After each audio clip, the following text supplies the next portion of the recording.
I think you need to play a lot in art, because it's in the process of playing that I think a lot of real creativity is born. I teach at Cornell University, and I've been there almost 20 years. And I started out, initially I was in the architecture department and taught visual communications for several years. And then finally I transferred over to the art department and started the photography program. That was about 1976. I was essentially teaching alone, teaching photography for the first 4 years. And then in 1980, when I became chair of the department, we hired another person to work with us in photography, and over the years built up a 3-person program in photography. It all came about in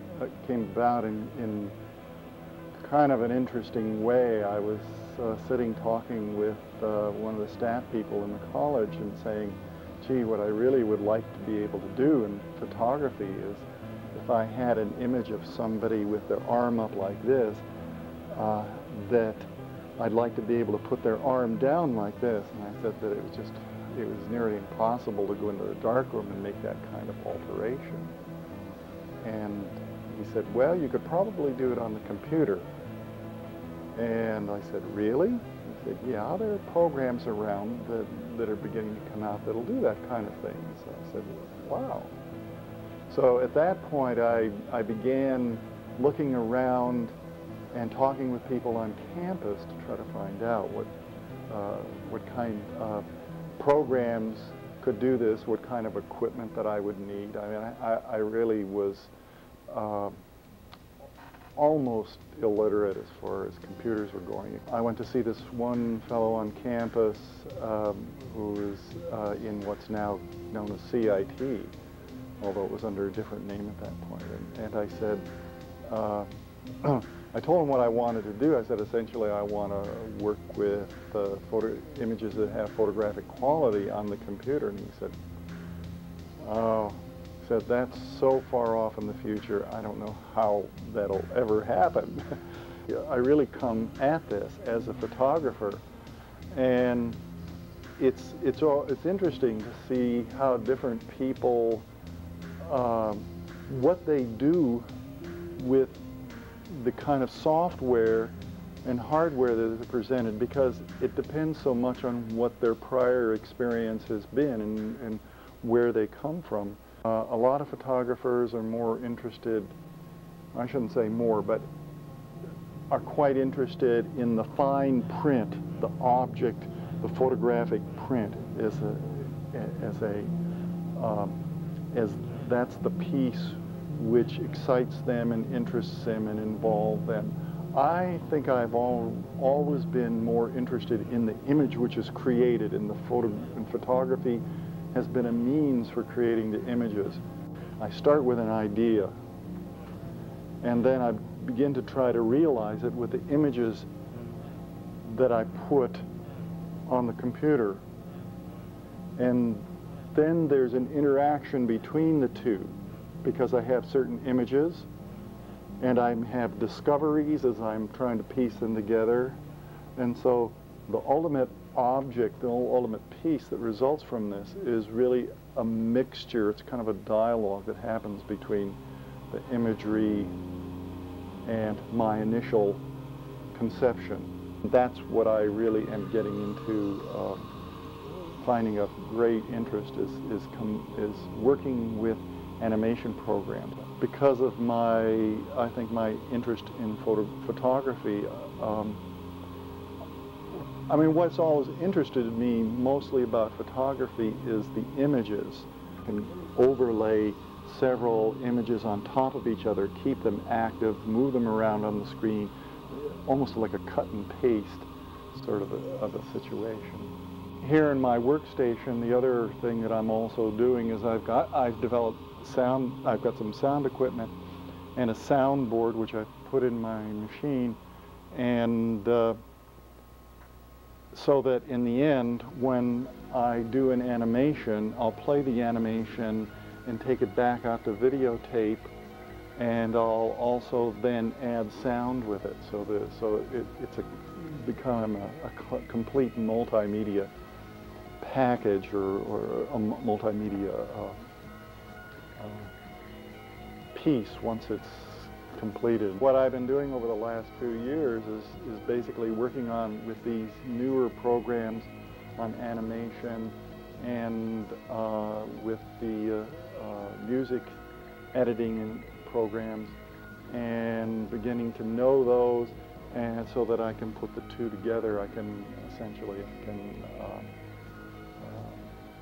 create my own music to match what I've created in my animation.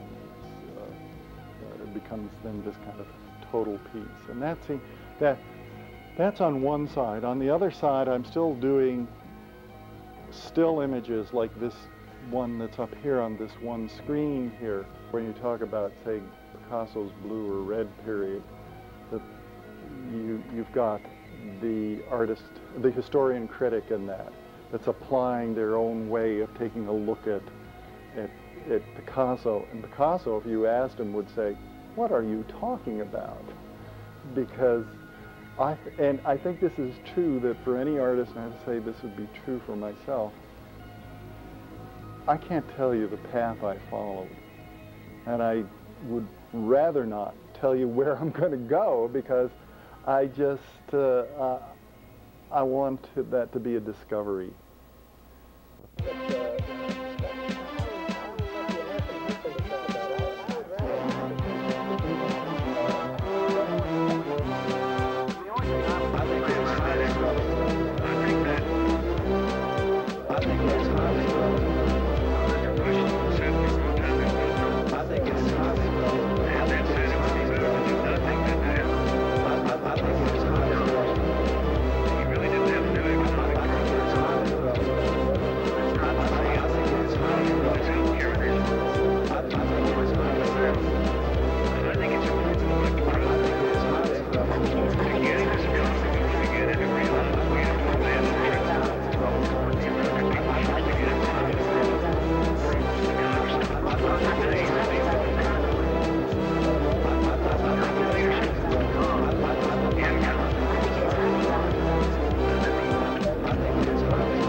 task force on crime to safety. Then have another task force on crime. Then have another task force on crime to safety. And give the American people a Christmas present. And give the American people a Christmas present. Then have another task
force on crime. Then have another task force on crime to safety. We have to talk about Rob. Then have another task force on crime. Then have another task force on crime to safety.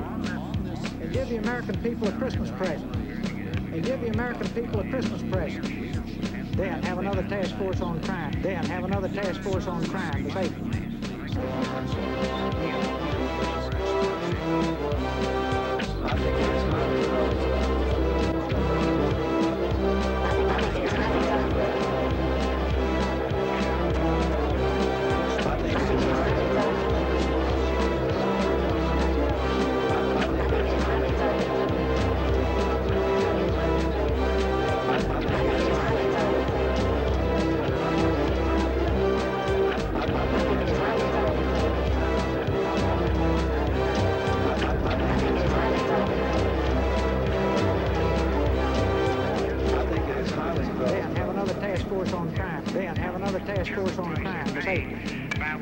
Then have another task force on crime. Then have another task force on crime for safety.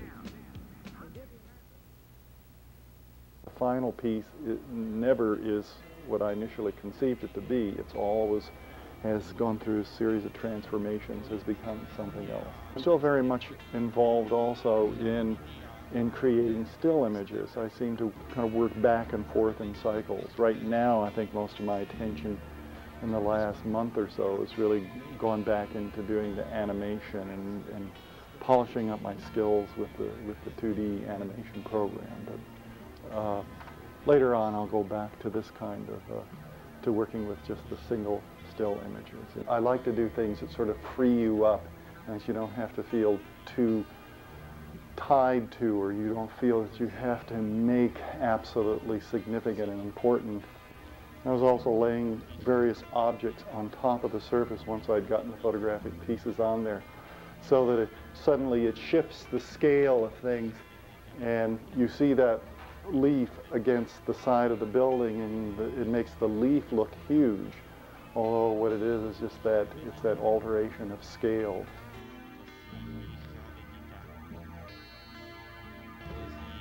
That death image on the left was really a strange thing.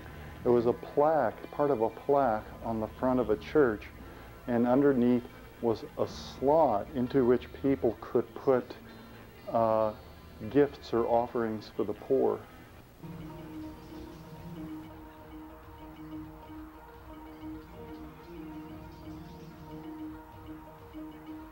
Right now, what I'm working with the computer, and in particular with the animation and mixing animation with sound to make a multimedia presentation on video, is just simply, it is completely engrossing my attention as an artist. I've done a lot of painting in the past, and I've used some of these computer-generated images with my paintings to make a piece. That's a painting that I did about a year ago for a faculty show at the upstairs gallery here in town. And it's a combination. The bottom part of it is actually a computer image, and then on the upper part I painted that, developed a painting with acrylic, so that the two things kind of work together. I think it's important to keep doing these kinds of things where you don't feel like you have to make great art. You just feel, you just want to let yourself be expressive and loose and playful. The vice president for information technologies at Cornell, I think, said to me maybe 3 or 4 months ago as we were having a conversation. He was saying the 80s was the era of the decade of word processing, and the 90s is really the decade of image processing. I think that's really true. Behind it is a whole series of ideas for images that I have that I want to explore, and what I'll keep looking for is different ways of expressing that. And maybe this week it'll be a computer animation, and maybe next week it'll be a painting. I try to be playful, whether it's doing pastels like this, or sometimes it'll be just on the computer. I like to move along and discover what's going to happen, rather than to be able to predict exactly what it's going to be.